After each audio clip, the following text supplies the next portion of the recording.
Here's my last 2.5 years of travel visualized. Ready? Let's go. 2 days after graduating from high school, I was on a flight to Katowice, Poland via Warsaw. The next day, I took a 5-hour bus to Przemysl, Poland, where I stayed for a week. After a week there, I took another bus back to Warsaw, where I stayed the night before heading to Copenhagen, Denmark the next day. After 6 days there, I caught a flight to London, where I stayed for 3 days. Then I caught a flight to Paris for 5 days to see a friend and explore the city. After 5 days there, I was back to Chicago via Reykjavik, Iceland. In August, I started my first semester of college, and in October, I was on a flight to Toronto, where I stayed for a few days before returning back to Chicago. One day after the semester ended in December, I was on a flight to Stockholm via Reykjavik, Iceland. After a few days in Sweden, I flew to Bucharest, Romania via Warsaw, where I spent the next 3 days and saw the world's heaviest building, the Romanian Parliament building. After Romania, I caught a midnight flight to Cairo, Egypt. After some time in Egypt, I flew to Berlin, Germany via Warsaw. I spent a few days in Berlin before heading back to Stockholm, where I stayed the night. The next day, I flew back to Reykjavik, Iceland, where I stayed the night before heading back to Chicago the next day. My second semester of college started in January, and I managed to not go anywhere until after the semester ended in May.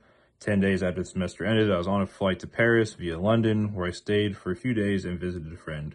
After Paris, I was off to Oslo, Norway for a few days before heading to Helsinki, Finland. After Finland, I flew back to London, where I stayed the night before heading back to Chicago. I managed to go the rest of the summer without going anywhere. My third semester of college started in August. In October, I headed back to Canada, this time to Montreal.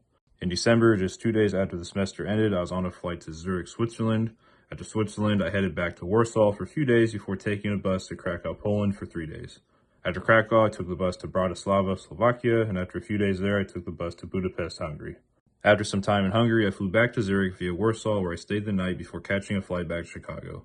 My fourth and final semester of college started in January, and in March I was on a flight to Toronto for spring break. After a day in Toronto, I took a 5-hour train to Ottawa, where I stayed for a few days and toured Canada's Parliament. After Ottawa, I took the train back to Toronto, where I stayed the night before heading back to Chicago the next day. In May, I finished college, and in July, I was on a flight to Miami to visit a friend. After a few days in Miami, I caught a flight to Santiago, Chile, where I spent the next few days.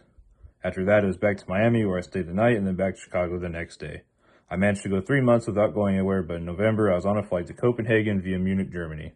After 3 days in Copenhagen, I took a 3-hour train to Aarhus, Denmark, where I spent the next few days before returning back to Copenhagen. The next day, I flew back to Chicago via Frankfurt, Germany. And that's it. That's my last 2.5 years of travel. Between planes, trains, and buses, I've traveled over 70,000 miles in the last 2.5 years to 17 countries, 5 of which I've been to more than once. And although this may seem like a flex, it's been a lot of hard work for me to get to this point, but I'm very thankful that I've been able to travel as much as I have. Alright guys, thanks for watching the video. It's been a while since I've made a video like this, and these videos are always kind of an editing nightmare. You can see I'm editing the video now, and these are all separate clips that I had to edit through. And you can see the ending here. But I always enjoy making videos like these, so hopefully you guys enjoyed this video, and I'll see you guys in the next one.